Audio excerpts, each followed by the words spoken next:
Red diamond guava का plant है और 1 साल से कम का पौधा है। काफ़ी सारे इसमें फ्रूट सेट होने लगे हैं। इतने सारे फ्रूट्स लगने की वजह है एक लिक्विड टॉनिक फ्रेंड्स, जिसको डालकर और इतने सारे फ्रूट्स पा सकते हैं। कैसे नहीं लगेगा फ्रूट्स ये? ये लिक्विड आप घर पे अगर तैयार कर लेते हैं तो ये इतना जो है मुश्किल नहीं है इसको तैयार करना, पर ये आप फलों के पौधों में डालकर देखिए कि किस तरह से फ्रूट सेट होते हैं।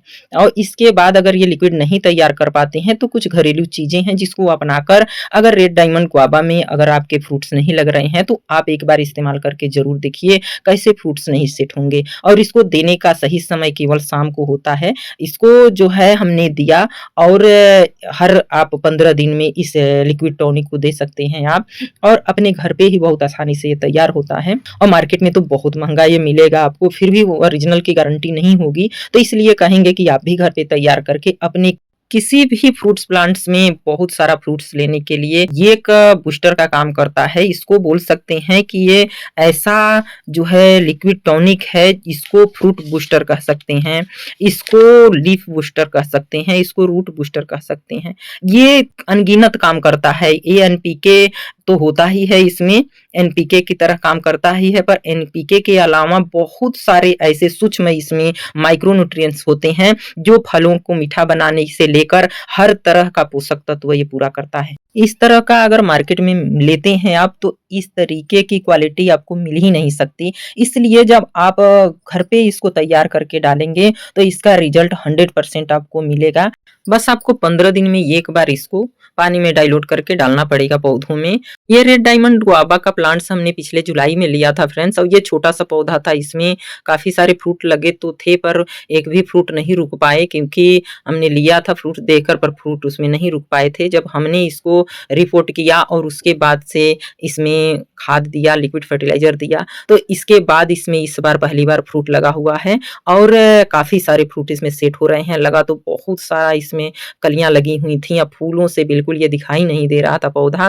पर देखिए जितना फल और जितनी कलियां और फूल लगते हैं उतना फल नहीं लग पाता है, पर फिर भी काफ़ी सारे फल सेट हुए हैं। अब देखते हैं आगे आप लोगों से शेयर करेंगे कि कितना फ्रूट्स इसमें लग पाता है। और सारे गुआवा में तो फ्रूट्स लगते रहते हैं, पर ये रेड डायमंड गुआवा का प्लांट्स इस बार लिया है हमने और 1 साल से कम का पौधा है। बहुत अच्छा ग्रोथ बनाया। 1 साल के अंदर ही हमें 2 बार इसको रिपोर्टिंग करनी पड़ी क्योंकि वो नर्सरी वाले गमले में लगा हुआ था। उसके बाद हमने छोटे 10 इंची के गमले में इसको ट्रांसफ़र किया। इसके बाद हमने इसमें ट्रांसफ़र किया है। देखिए फल के पौधे में फल नहीं लग रहे हैं, इसके लिए कुछ खादें हैं जिसको आप 3 से 4 मंथ के अंदर देकर अपने पौधों से काफ़ी सारे फल ले सकते हैं। जिसमें है कि ये पके हुए केला के छिलका जो सुखाया हुआ है, इसको इस तरह भी आप दे सकते हैं। अगर इंस्टेंट काम ज़रूरी हो तुरंत तो इसका पाउडर बनाकर आप 2 चम्मच हर 1 मंथ के अंदर आप दे सकते हैं अपने पौधे में। तो मैं तो देती रहती हूँ फ्रेंड्स, अपने पौधों को इसका पाउडर देती रहती हूँ, या पके हुए केले के छिलके को 2-3 दिन भिगोकर उसका भी पानी देती रहती हूँ। पर ये सुखा के जो रखे हैं हम, ये लंबे समय तक काम करता है। जब अपने पौधों में इसको इस तरह से डाल देते हैं तो धीरे-धीरे पानी के साथ डाइल्यूट होकर और ये काम करता रहता है। इसमें पोटेशियम, फास्फोरस, मैग्नीशियम, कैल्शियम प्रचुर मात्रा में पाया जाता है। इसके साथ नीम खली भी ज़रूर डालना चाहिए। इतने बड़े पौधे के लिए 2 चम्मच काफ़ी है। और इसमें एनपीके के साथ बहुत सारे सूक्ष्म पोषक तत्व होते हैं जो पौधों के लिए बहुत बेनिफिशियल होते हैं। ये हमारे पौधों को कई तरह के कीड़ों से और फंगस से भी बचाता है। इसके साथ अगर लकड़ी का राख है तो 1 से 2 चम्मच ज़रूर अपने पौधों में शामिल करना चाहिए क्योंकि ये फंगस और कीड़ों से भी बचाता है और पानी को सोखकर जो है नमी रखता है पौधों में। और आप पौधों में भी इसको अगर छिड़कते हैं तो कीड़ों से ये बचाता है काफ़ी हद तक। और इसके बाद इसमें पोटेशियम, कैल्शियम, मैग्नीशियम, फास्फोरस जैसे खनिज पाए जाते हैं जो कि पौधों को काफ़ी लाभ पहुँचाते हैं। और मैं अपने पौधों में खासकर फल के पौधों में 6 मंथ में 1 बार तो ज़रूर गोबर का खाद शामिल करती हूँ। नहीं तो जब इस टाइम फल लगने लगते हैं तो 2 बार करीब देती हूँ क्योंकि फल बढ़ने के लिए उसको ताकत की ज़रूरत होती है और गोबर का खाद बहुत अच्छा होता है जो कि काफ़ी सारी चीज़ें इसमें पाई जाती हैं जो हमारे फल के लिए या पौधों के लिए, और पानी भी सोख कर रखता है ये। तो ये काफ़ी सारे फ़ायदे हैं इसके। और इसी के साथ ये लिक्विड है फ्रेंड्स, जो लिक्विड आप घर पे किचन वेस्ट से खाद जो तैयार करते हैं, उसमें से जो ये लिक्विड निकलता है, वो लिक्विड इतना जो है काम का होता है कि जैसे हमने बताया आपसे कि ये फ्रूट बूस्टर होता है, तो इसमें मौजूद पोटेशियम फलों को का साइज और मीठा बनाता है। तो इस तरह से इसमें जो है पोटेशियम भरपूर मात्रा में पाया जाता है। इसके बाद ये लीफ बूस्टर बताया, तो लीफ बूस्टर इसलिए बताया कि नाइट्रोजन की वजह से पत्तियां हरी भरी और ग्रीन होती हैं, जो पौधे अच्छे दिखते हैं और जो है कोई रोग जल्दी नहीं लगता उसमें। इसके बाद ये है कि बताया कि रूट बूस्टर, तो रूट बूस्टर इसलिए है कि इसमें फास्फोरस की वजह से रूटें बहुत मजबूत होती हैं, जो कि आंधी तूफान में भी जल्दी पौधे नहीं गिरते हैं। तो ये खाद देने के बाद आप लिक्विड इसको डाइल्यूट करके ही दीजिए।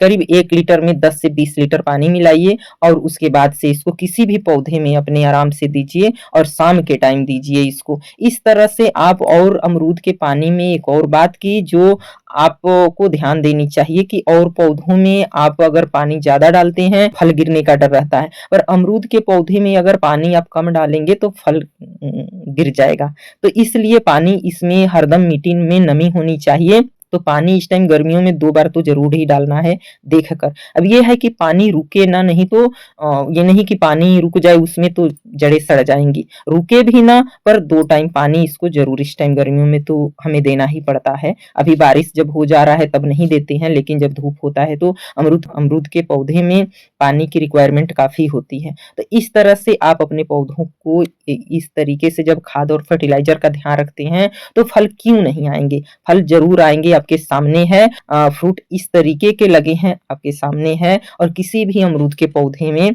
गारंटी देते हैं कि अगर फ्रूट नहीं लग रहे हैं और इस तरीके के आप खाद फर्टिलाइज़र देते हैं, तो ज़रूर फ्रूट लगेंगे और काफ़ी मात्रा में लगेंगे और फूल भी बहुत ज़्यादा नहीं झड़ेंगे। हाँ, झड़ते हैं अपने हिसाब से पौधा रख लेगा और फ्रूट ज़रूर बनाएगा, फल मीठा भी होगा, बड़ा भी होगा और स्वस्थ भी होगा।